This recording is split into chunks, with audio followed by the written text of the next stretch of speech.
In 1995, a hiker goes missing in the mountains of Oregon. Soon rumors spread among the locals, who start saying that the man has been infected with an animal-borne virus called Hill's fever. However, the indigenous people call it face of the wolf. One day Grady and his son Blake go hunting in the forest.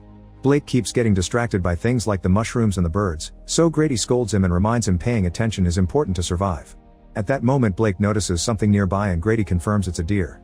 As he turns around Grady gets ready to shoot it, but the deer runs away. When Grady turns again, he can't find his son. Meanwhile Blake has found a good spot to wait for the deer, but instead he sees a mysterious creature that just disappears after a few seconds. When Blake tries finding it again, he hears some growling.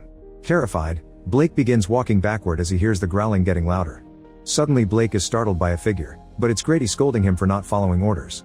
More rustling can be heard among the trees and Grady senses danger, so he and Blake rush to hide in the hunting blind. Grady gets his gun ready to shoot because a mysterious creature is climbing up the ladder to reach them. It tries to break down the door and fails, so it moves around the blind to try to get them from the back. At that moment an animal appears nearby, so the creature jumps down to attack it. When Grady takes a peek, he discovers a mauled deer on the ground. He also notices the creature nearby and tries shooting it, but it immediately runs away and its howling can be heard in the forest. Blake asks what that was and Grady calls it a bear. That night Grady calls his friend Dan to tell him he saw the wolf. It's revealed he's been taking notes and has been researching this mysterious beast for a while. Dan doesn't see the point of chasing after it, but Grady insists it's to protect their kids. Blake overhears this while looking at his dad's tattoo. 30 years later, Blake has married Charlotte and they have a daughter called Ginger. One evening Blake receives an important letter that includes some keys. It turns out his father has officially been declared dead by the state of Oregon after being missing for years. Blake had expected this to happen sooner or later, but he's still in shock. He wishes he had spent more time with his father, revealing he left as soon as he was old enough. The next day Blake visits Charlotte at work and tells her he feels they've been distant lately, and getting that letter has made him want to spend more time with his loved ones. Since he needs to travel to Oregon to pick up all of Grady's things, Blake announces the family can spend the whole summer there. Later on the way to Oregon Blake stops the truck when he sees two roads ahead. He tries checking the map on his phone, but they have no service around here. At that moment Ginger sees a man in the hunting blind and tells her parents as the armed guy comes closer. It turns out this is Derek, Dan's son and Blake's childhood friend. Derek explains that not many people live around here anymore and that the usual road to Grady's old farm is cut off, but he volunteers to guide them there and gets in the car. In the evening the trip is interrupted when the mysterious creature suddenly appears in the middle of the road, confirming he's a wolf. Blake immediately turns the car to dodge him, but it ends up crashing right into a ditch and getting stuck on a tree. Thankfully Blake recovers consciousness quickly and checks on his family, who are fine. Derek wants to escape and opens the door, only to fall to the ground because the truck is on its side. Blake tells his family to carefully climb out through the window, but at that moment they hear some growling. They see the wolf approaching in the rearview mirror and Blake immediately reaches for the door to close it while watching a wounded Derek groan on the ground. Suddenly the window is smashed by the wolf and the broken glass hurts Blake. Then the wolf jumps on Derek and finishes killing him before dragging the body away. Blake and his family use the chance to jump off the truck and go looking for Grady's house. When they finally see it, the wolf appears behind them and begins chasing them. The family runs as fast as they can and manages to finally reach the building. They rush inside and close the door, causing the wolf to start pounding on it while Blake holds it close.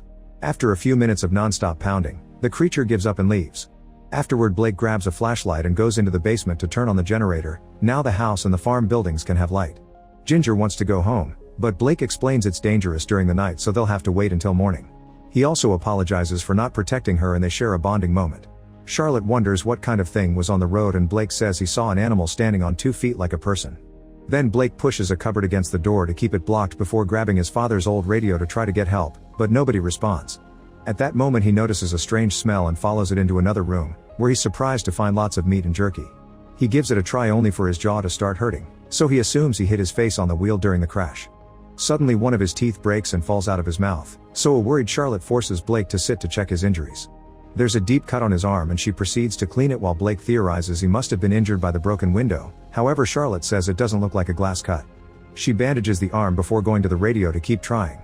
Sometime later Blake begins nailing some wood on the floor in front of the cupboard at the door for extra safety, but his hands are trembling and he can't hold the hammer very well, so he ends up hitting his fingers. Sweating like crazy, he goes to the kitchen to get some water and hears thumping in the distance. With the hammer in hand, he follows the noise upstairs, noticing it comes from a particular room. Blake carefully steps inside and discovers the noise is coming from inside the wardrobe. When he opens it, he's confused to see the noise has been coming from a spider. Suddenly Blake starts feeling dizzy and has trouble breathing. It lasts for a few seconds and when he finally feels okay again, he goes downstairs to check on his family. Charlotte and Ginger are fine on the couch, But Blake can hear footsteps approaching, not to mention more growling noises. He slowly moves toward the window and starts sniffing the air while someone passes by outside. Charlotte notices her husband's behavior and finds it strange. When Blake moves to the door, the wolf reaches in through the pet door and grabs him by the leg to try to drag him out. However, Charlotte grabs the hammer and hits the wolf's arm to force him to let go. Blake screams in severe pain before passing out. Sometime later, Blake wakes up on the couch and tries looking for his family, but he only hears a strange distorted noise. He follows it into the basement, where he finds Ginger sleeping while Charlotte is still trying to get help on the radio. When she fails again, she throws the microphone in frustration. At that moment, she hears Blake wheezing and turns around to see him standing in the darkness. Blake tries to speak as he moves toward her, but only mumbling sounds come out of his mouth. While Charlotte explains that she's worried about him but she doesn't know what to do, Blake starts wetting his pants and she has to take him upstairs. As he lies down, Blake discovers that his hair is falling off. Charlotte brings a pen and paper to see if he can communicate by writing. Blake grabs the pen and has trouble writing, but after some effort he manages to spell dying. Charlotte assures him that he's just sick and he'll get better soon. While she continues to share words of love and affection, Blake just stares because he can't actually hear her, and his vision has become distorted with a slight blue tone. He tries telling her what's happening to him, but Charlotte can't understand him either. When Blake tries talking to his daughter, he notices there's blood on his hand. After telling Ginger to wait in the other room, Charlotte rolls up Blake's sleeves and removes the bandage to discover his arm is in a terrible condition. A hissing Blake freaks out and runs from his wife to start scratching his arm hysterically against the wall. To Charlotte's horror, Blake then starts eating the wound, and the more he chews the more teeth fall off. He stops all of a sudden and looks at a terrified Charlotte for a few seconds before walking away. Charlotte follows him, but since they can't communicate, she leaves him alone. Afterward, Charlotte looks out the window and notices Grady's old car outside, so she rushes to the basement to find the keys and a battery, followed by a knife from the kitchen. She drags her family to the car and has to help Blake get into the back seat because he can barely move. While she helps Ginger too, they hear a howl echoing in the area again. Charlotte rushes to the hood to connect the battery to the engine and Ginger watches Blake, who has begun to transform into a wolf. Then Charlotte moves to the driver's seat and tries to get the car going. At first the car doesn't respond, but after a few tries it finally starts.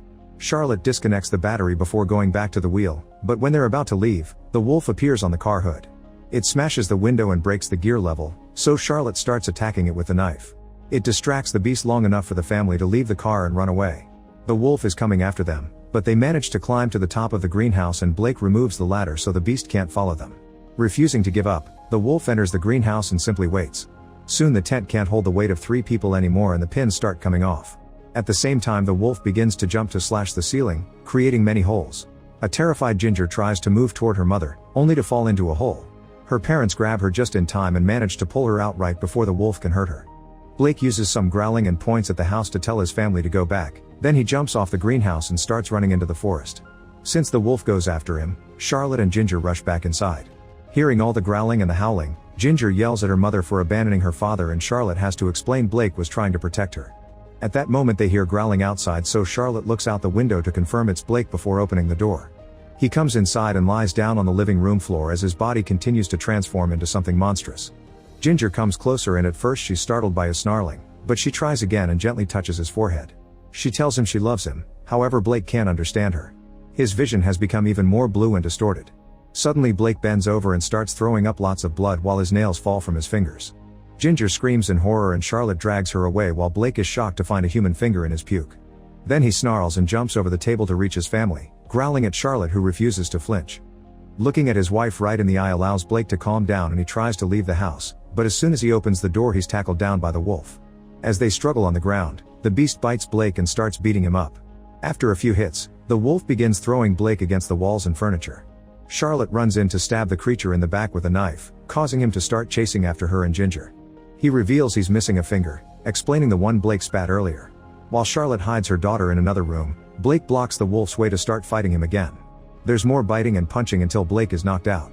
Then the wolf starts dragging Blake's body through the corridor, so Charlotte grabs a fire poker to hit him on the back and distract him away from the room with Ginger. She manages to hit him in the face too, but the wolf dodges her third attempt. Suddenly Blake tackles the beast and pins him on the floor to bite his neck, making sure to go deep enough to finally kill him. Now it's finally over, Blake takes a better look at this creature and notices the tattoo on his arm. It turns out this is his father Grady, who became a werewolf when he went missing years ago and has now passed the curse to his son. Overwhelmed by pain and difficult emotions, Blake runs outside and falls as his transformation comes to an end. His nails become claws, his body grows extra hair, and his teeth are now fangs. His vision finally settles and he realizes all the noises he's been hearing come from his improved senses. Now fully a werewolf, Blake lets out a mighty howl. In the house, Charlotte is comforting Ginger when suddenly the power goes out. She looks through the window and is shocked to see her husband fully transformed before he rushes into the house. Charlotte grabs the knife just in case and follows the noises, only to turn around and find Blake behind Ginger. When he tries to get closer, Charlotte slashes his arm so he takes the knife from her. Then the duo quickly leaves the house to hide inside the barn. Moments later, Blake appears at the door, breaking the wood and digging under it to get inside too. Because he can see in the dark, he manages to get close to his family without them noticing. However, when he takes another step, his foot gets caught in a bear trap that Charlotte has set up. Mother and daughter scream as they turn on a flashlight to run away and Blake tries to follow them, only to discover the trap is keeping him chained. Seeing no other solution, the foot is cut off. Blake then chases his family into the forest, where they find Derek's arm and the truck still stuck in a tree. Charlotte grabs Derek's gun before she and Ginger run again to hide in the hunting blind. Soon Blake is climbing the ladder and looking at his family, talking to them with low growls. Ginger realizes her dad wants this to be over, so when he tries to step in, Charlotte is startled and fires the gun. Ginger and Charlotte leave the blind to watch Blake die and cry for him together. In the morning, mother and daughter watch the beautiful valley that Blake loved as a child. Make sure to subscribe and turn on notifications so you can watch more videos like this. Thanks for watching.